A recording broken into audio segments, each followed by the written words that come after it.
Hello అండి. అందరికీ నమస్కారం. ఈరోజు మళ్ళీ ఒక మంచి కథతో మీ ముందుకొచ్చేసాను. కథ పేరు 'ఆఖరి మలుపు'. ఈ కథను రచించిన వారు పూర్ణిమ పెమ్మరాజు. ఇంకా కథ మొదలుపెట్టేస్తున్నానండి. రేణు, రేణు టైం 5 అవుతోందిలే. రాత్రి అంతా నిద్ర పట్టలేదని లేచి కూర్చుంటావు మళ్ళీ. లేచి రెడీ అవ్వు, వాకింగ్కి వెళ్దాం కాసేపు. రాజేష్ మాటలకి బద్ధకంగా కళ్ళు తెరిచింది రేణుక. అబ్బా, నాకు ఓపిక లేదండి, మీరెళ్ళండి. నైట్ అంతా నిద్ర పట్టలేదు, మత్తుగా ఉంది, అందుకే నేను రాలేను. రేపటి నుంచి వస్తాలేండి. రేణుక మాటలకి చిరాకొచ్చింది రాజేష్కి.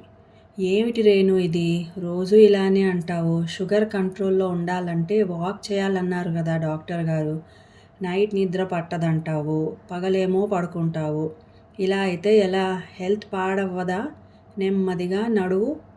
పోనీ ఓపిక చేసుకొనిలే. ఇవాళ నా వల్ల కాదండి, రేపు చూద్దాంలేండి. లేచి వంటింట్లోకి వెళ్తున్న రేణుకని చూసి నిట్టూర్చాడు రాజేష్.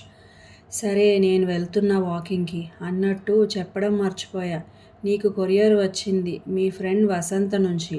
టేబుల్ మీద పెట్టా, చూసుకో. వెళ్ళిపోయాడు రాజేష్. వసంతనా?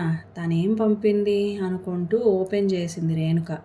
లోపల ఒక ఫైల్ ఉంది. ఫైల్కి పైన ఒక నోట్ పిన్ చేసి ఉంది. ఏమిటిది? కుతూహలంగా పైన ఉన్న నోట్ని చదివింది. డియర్ రేణు, ఏమిటి ఈ ఫైల్ అని ఆశ్చర్యపోతున్నావు కదా? నీకో చిన్న గిఫ్ట్ ఇది. నీకు తెలుసు కదా, నాకు చిన్నప్పటి నుంచి లెటర్స్ దాచి ఉంచడం హాబీ అని. చిన్నప్పటి నుంచి నువ్వు రాసిన లెటర్స్ కూడా దాచి ఉంచాను. అలానే తర్వాత మనం పంపుకున్న మెయిల్స్ కూడా ప్రింట్ తీయించి ఉంచాను. అదో సరదా నాకు. అందులో నీ లెటర్స్ కొన్ని ఫైల్ చేసి పంపుతున్నాను.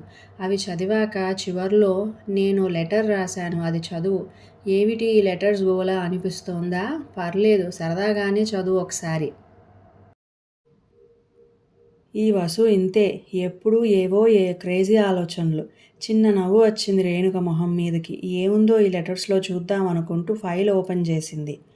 ప్రియమైన స్నేహితురాలు వసంతకి నీ స్నేహితురాలు రేణుక రాయనది. ఎలా ఉన్నావు? నాకు నువ్వు, మన స్కూలు, అమ్మమ్మ, అక్కడ నేను పెంచిన మొక్కలు, మా బుజ్జి ఆవు, మన ఊరు అన్నీ కలలోకి వస్తున్నాయి. నేను అక్కడే ఉంటే బాగుండేది. నిన్న చాలా ఏడ్చాను కూడా, నన్ను మళ్ళీ అమ్మమ్మ దగ్గరికే పంపేయండి, అక్కడే ఉంటా అని. కానీ అమ్మ నాన్న ఒప్పుకోలేదు. అమ్మమ్మ చాలా పెద్దదైపోయింది, ఇక నువ్వు ఇక్కడే ఉండాలి అని అన్నారు. ఇక్కడ స్కూల్లో జాయిన్ చేశారు. ఇవాళే వెళ్ళాను. నాకు ఈ స్కూల్ ఏమీ నచ్చలేదు. ఇక్కడి పిల్లలు నచ్చలేదు. మీరందరూ, మన స్కూల్, సరోజ టీచర్ గుర్తొచ్చి ఏడుపు వచ్చింది. నాకు ఏడుపు వస్తే ముందు బెంచ్లో అమ్మాయిలు నవ్వుతున్నారు. ఇంకా ఏడుపు వస్తోంది. దసరా సెలవులు ఇవ్వగానే అమ్మమ్మ దగ్గరికి పంపుతాను అందమ్మ. ఎప్పుడు వస్తానా అక్కడికి అన్నట్లుంది. నువ్వు అక్కడ కబుర్లతో పెద్ద లెటర్ రాయి. ఇట్లు నీ స్నేహితురాలు రేణుక. హాయ్ వసు, ఎలా ఉన్నావు? ఎలా ఉంది కొత్త కాలేజీ? మాకు లాస్ట్ వీక్ నుంచే స్టార్ట్ అయ్యింది. నాకు అసలు నచ్చలేదు ఈ కాలేజీ. మా ఇంటి నుంచి చాలా దూరం. బస్సు కోసం వెయిటింగ్కే చాలా టైం పట్టేస్తోంది. నా స్కూల్ ఫ్రెండ్స్ ఎవరూ ఈ కాలేజీలో జాయిన్ అవ్వలేదు. అందరూ కొత్త వాళ్ళే. నాది తెలుగు మీడియం కదా, ఇప్పటి వరకు ఇక్కడ అంతా ఇంగ్లీష్ మీడియం వాళ్ళే ఉన్నారు. నేను అసలు కలవలేకపోతున్నా వీళ్లతో. నా పాత స్కూల్ ఎంత బాగుండేదో. మన ఊరు నుంచి వచ్చేశాక మొదటనో ఒక 4 రోజులు నాకు కొత్తగా ఉండేది, కానీ తర్వాత పార్వతి, పద్మ, జయ అందరూ ఫ్రెండ్స్ అయ్యాక అచ్చం నీతో ఉన్నట్టే ఉండేది. మీరు అందరూ గుర్తొచ్చి ఎక్కడ బాధపడతానో అని చాలా బాగా చూసుకునేవాళ్ళు నన్ను. డ్రిల్ పీరియడ్లో ఆటలు, లాస్ట్ బెంచ్లో కూర్చుని సీతారాముడు ఆడుకోవడము, ఇంటికి వెళ్తూ సినిమా కథలు చెప్పుకోవడము అన్నీ చాలా చాలా గుర్తొస్తున్నాయి. ఇక్కడ ఏం లేదు. బస్సు ఎక్కడం, వెళ్ళడం, క్లాస్లో కూర్చుని వినేసి రావడం. ఆ ఇంగ్లీష్ మీడియం లెసన్స్ నాకేం అర్థం కూడా కావట్లేదు. ఎవరినైనా అడగాలన్నా కూడా వాళ్ళంతా కాన్వెంట్ బ్యాచ్. మనతో ఏం మాట్లాడరు. చాలా ఒంటరిగా ఫీల్ అవుతున్నాను. సరే ఉంటాను, లెటర్ రాయి. బాయ్ రేణు. హాయ్ వసు, ఎలా ఉన్నావు? నీకేం, నువ్వు లక్కీలే. హ్యాపీగా ఇంటి దగ్గర నుంచే డిగ్రీ కాలేజీకి కూడా వెళ్ళొస్తున్నావు. నాకేమో మా ఊర్లో డిగ్రీ కాలేజ్ లేదని తీసుకొచ్చి ఈ హాస్టల్లో పడేశారు. హారబుల్ నిజంగా. ఏం బాలేదు ఇక్కడ. ఫుడ్ బాలేదు, రూమ్స్ బాలేవు. ఇంకా రూమ్‌మేట్స్ అయితే చెప్పనక్కర్లేదు. ఒక్కో రూమ్‌కి 4 మెంబర్స్. ఎవరికీ అసలు అడ్జస్ట్‌మెంట్ అనేదే లేదు. మనకి నిద్ర పట్టే టైంకి వాళ్ళు లైట్ వేస్తారు. లేదా ఏదో సౌండ్స్ చేస్తారు. మినిమమ్ సెన్స్ కూడా లేదెవరికీ.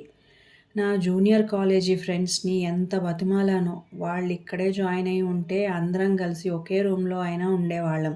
కానీ అందరూ తలా ఒక దగ్గర జాయిన్ అయ్యారు. నిజంగా ఎంత ఎంజాయ్ చేసేవాళ్ళమో అప్పట్లో. బస్ స్టాండ్‌లో, బస్సులో, కాలేజీలో అంతా అల్లరల్లరి. మొదట్లో ఇంగ్లీష్ రాదని నేను కొంచెం ఇబ్బంది పడేదాన్ని అని పాపం సుచరిత, రేఖ, మేరీ అందరూ నన్ను కంఫర్ట్ చేయడానికి నాతో తెలుగులోనే మాట్లాడుతూ నెమ్మదిగా ఇంగ్లీష్ వాళ్ళే నేర్పించారు. పిచ్చి పిచ్చిగా ఎంజాయ్ చేసేవాళ్ళం. అసలు ఆ డేస్ తలుచుకుంటే కళ్ళల్లో నీళ్లు వచ్చేస్తున్నాయి. ఈ హాస్టల్ జాయిన్ అయ్యి నెల రోజులే అయ్యింది. ఇంకా 3 ఇయర్స్ ఎలా గడుస్తాయో! ఎప్పటికి గడుస్తాయో! సరే మరి ఉంటాను. రిప్లై సూన్ నీ రేణు. హాయ్ వసు, ఎలా ఉన్నావు? ఎలా ఉంది కొత్త కాపురము? మనం ఎంత ఫ్రెండ్స్ అయినా మన పెళ్ళిళ్ళు కూడా ఇలా 2 రోజుల గ్యాప్‌లో అవుతాయని మనం అస్సలు ఊహించలేదు కదా! నీ పెళ్ళిలో మొత్తం అంతా నేను నీ పక్కనే ఉండాలని అనుకున్నాను. అలాంటిది అసలు రావడానికే కుదరలేదు. నువ్వే పాపం నీ పెళ్ళైన వెంటనే అయినా సరే వీలు చేసుకొని వచ్చావు నా పెళ్ళికి. నీకన్నా మీ వారికి చెప్పాలి నేను థాంక్స్. ఇంతకీ ఎలా ఉన్నావు? అలవాటు పడ్డావా కొత్త ప్లేస్‌కి? నాకు చాలా కష్టంగా ఉందే బాబు ఇక్కడ. ఈ బొంబాయి మహానగరంలో తలుపు తెరవాలన్నా భయమే. మా వారు ప్రొద్దున్న వెళ్తే మళ్ళీ నైట్ దాకా కనబడరు. అలా ఇంట్లో తలుపేసుకు కూర్చోవాలంటే అస్సలు ఊపిరాడటం లేదన్నట్టుందనుకో. అందులో లాస్ట్ 3 ఇయర్స్ హాస్టల్‌లో ఫుల్ ఎంజాయ్ చేస్తూ గోలగోలగా ఉండేదాన్నేమో. ఈ నిశ్శబ్దానికి పిచ్చెక్కుతోంది. ఏం లైఫ్‌లే హాస్టల్ లైఫ్, ఆ హడావుడి, రాత్రంతా కూర్చుని కబుర్లు చెప్పుకోవడం, హాలిడే పార్టీలు, పిక్నిక్‌లు అసలా ఎంజాయ్‌మెంట్ నార్మల్‌గా ఉండదు. మళ్ళీ రాదు గూడా. చాలా చాలా డల్‌గా అనిపిస్తోందే మరి. మరి నీకెలా ఉంది? నువ్వెలా ఉన్నావు? లెటర్ రాయి. ఉంటాను. Bye Renu. Hi Vasu. First sorry. చాలా చాలా లేట్‌గా లెటర్ రాస్తున్నందుకు. ఎక్కడసలు ఈ పిల్ల రాక్షసులతో ఊపిరి తీసుకోవడానికి కూడా టైం ఉండట్లేదు. ఇద్దరికీ ఏజ్ గ్యాప్ కూడా తక్కువేమో. అన్నిటికీ పోటీయే. ఒకళ్ళకి ఇచ్చిందే రెండో వాళ్ళు కావాలంటారు. సర్లే నాకన్నా నీకే ఎక్కువ తెలుస్తుంది. నీకు ట్విన్స్ కదా!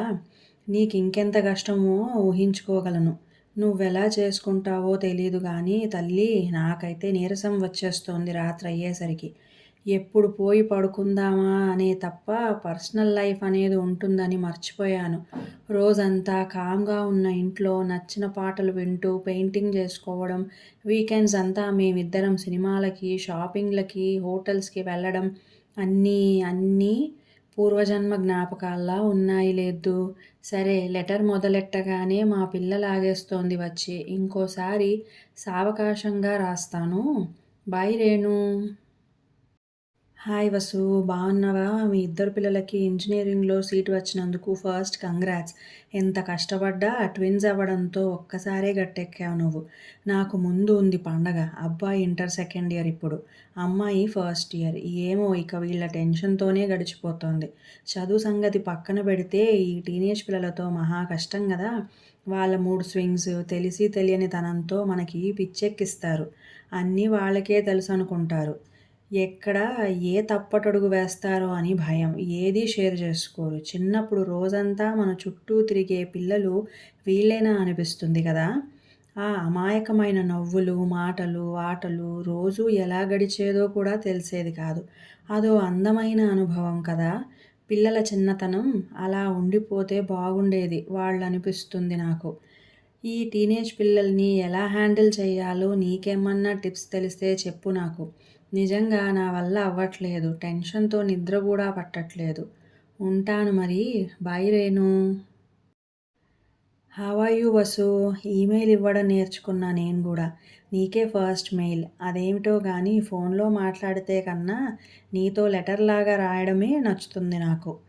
మనసులో ఉన్న భావాలు లెటర్స్‌లోనే బాగా వ్యక్తపరచడం మనిద్దరికీ అలవాటైపోయినట్లుంది.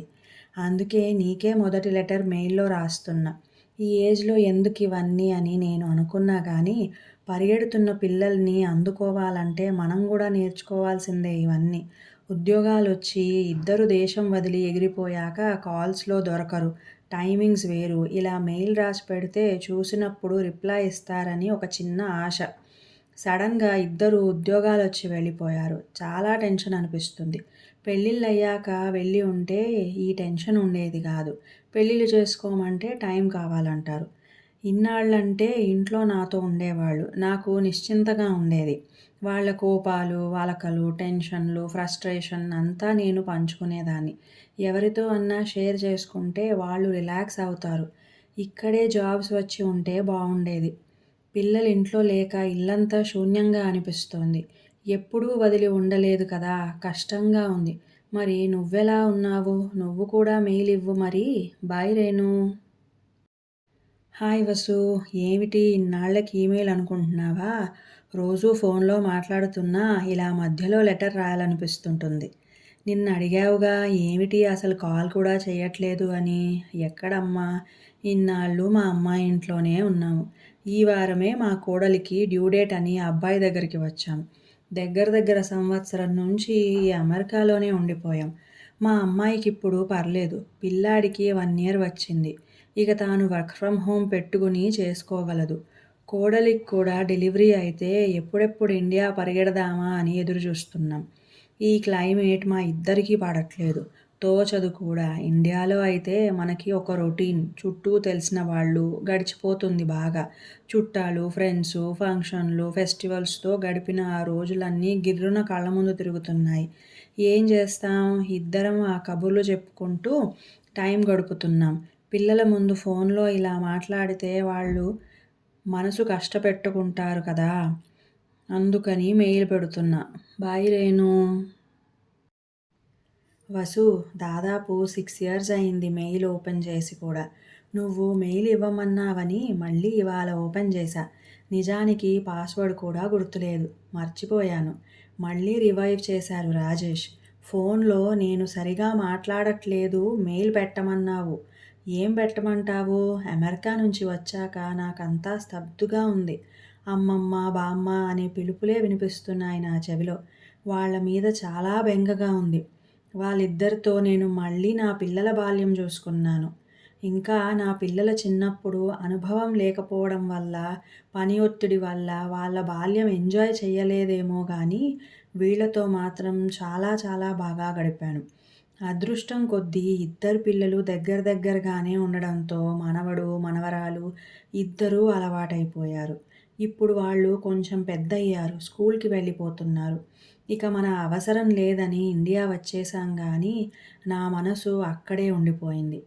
వాళ్ళ అల్లరి, అమాయకపు కబుర్లు, చిలిపి పనులు అన్నీ కళ్ళల్లో కదులుతున్నాయి. ఇద్దరిలో ఒక్కళ్ళన్నా ఇక్కడికి వచ్చేయండి అంటే వాళ్ళకి కుదరదు. మనం అక్కడ ఉండలేం. ఏమిటో చాలా డిప్రెసింగ్‌గా ఉంది ఈసారి వదిలి వచ్చాక. ఇన్నేళ్ళు అంటే ఇండియాకి వచ్చినా కూడా మళ్ళీ వెంట వెంటనే అక్కడ మన అవసరం ఉందని వెళ్ళేవాళ్ళం. ఇక వాళ్ళకి మన అవసరం అంతగా లేదు. పిల్లలు పెద్దయ్యారు కాబట్టి వాళ్ళు మేనేజ్ చేసుకోగలరు. సడన్‌గా అంతా ఖాళీగా ఉంది. ఇప్పుడేం చెయ్యాలి నేను? అలా అంటే ఈయన, పిల్లలు ఒకే మాట. ఏదో ఒక వ్యాపకం పెట్టుకో, సర్కిల్ పెంచుకో అని. కొత్తగా ఇప్పుడేం పెట్టుకోను వ్యాపకం. ఇన్నేళ్ళు పిల్లల కోసం పిల్లలతోనూ బతికాను. అది తప్ప వేరే జీవితం ఉంటుందని గూడా మర్చిపోయాను.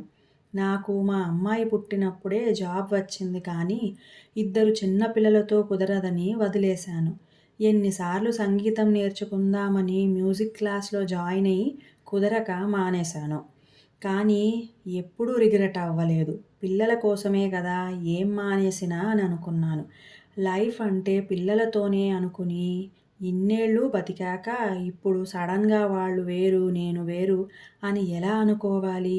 ఇప్పుడు సడన్‌గా వేరే వ్యాపకం ఎక్కడ నుంచి వస్తుంది? సడన్‌గా నేనెలా మారతాను? నాకు విసుగొచ్చేస్తోంది. నిజానికి ఈ జీవితం మీదే విరక్తిగా ఉంది. నిన్ను చూస్తుంటే నాకు ఆశ్చర్యంగా ఉంది. మన ఇద్దరి లైఫ్ దాదాపు సిమిలర్‌గానే ఉంది. కానీ నువ్వెంతో బ్యాలెన్స్‌డ్‌గా ఉన్నావు. నేనెందుకలా ఉండలేకపోతున్నానో తెలియట్లేదు. ఇంతకన్నా చెప్పడానికి ఏమీ లేదు. మరి ఉంటాను. రేణు. డియరెస్ట్ రేణు. చదివావుగా నీ లెటర్స్ అన్నీ. చూసుకున్నావా నీ జీవితంలో జరిగిన మార్పులన్నీ ఒక్కసారి? రేణు, నీకే కాదు, ఎవరికైనా జీవితం ఎప్పుడూ సాఫీగా ఒకటే దారిలో వెళ్ళదు. బోలెడు మలుపులు. కొత్త మలుపు తిరిగినప్పుడల్లా చాలా మార్పు. మార్పు ముందు కష్టంగా ఉంటుంది, నచ్చదు. కానీ అలవాటయ్యే కొద్దీ ఆ జీవితం నచ్చుతుంది, ఎంజాయ్ చేస్తాం. మరో కొత్త మలుపు తిరిగినప్పుడు ఈ పాత జీవితం జ్ఞాపకంగా మారుతుంది. ఆ జ్ఞాపకాలు ఇంకా ఇంకా బాగుంటాయి. తలుచుకుని ఎంజాయ్ చేస్తాం. ఒక్కసారి నీ లెటర్స్ అన్నీ నువ్వు సరిగా చూసుకుంటే ప్రతి స్టేజీ ఎంజాయ్ చేశావు. తర్వాత తలుచుకుని ఇంకా ఎంజాయ్ చేశావు. కానీ మన లైఫ్‌లో ఇక ఇదే ఆఖరి మలుపు. అందుకని మనం జరిగిపోయాక కన్నా జరుగుతున్నప్పుడే ఈ మలుపుని, మార్పుని ఆస్వాదించాలి. ఆస్వాదిద్దాం కూడా.